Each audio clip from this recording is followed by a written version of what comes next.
अस्सलाम वालेकुम। आज हमारे पास एक सवाल आया कि ज़्यादा गोश्त खाने से क्या क्या मसाइल पैदा हो सकते हैं।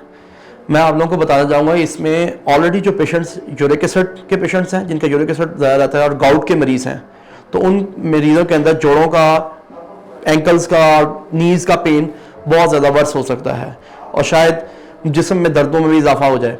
जो मरीज़ ऑलरेडी दिल के मरीज़ हैं, उनमें गोश्त ज़्यादा खाने की वजह से दिल के मसाइल में इजाफा हो सकता है। इसके अलावा जो ब्लड प्रेशर के मरीज़ हैं, उनके भी ब्लड प्रेशर अनकंट्रोल की तरफ जा सकता है।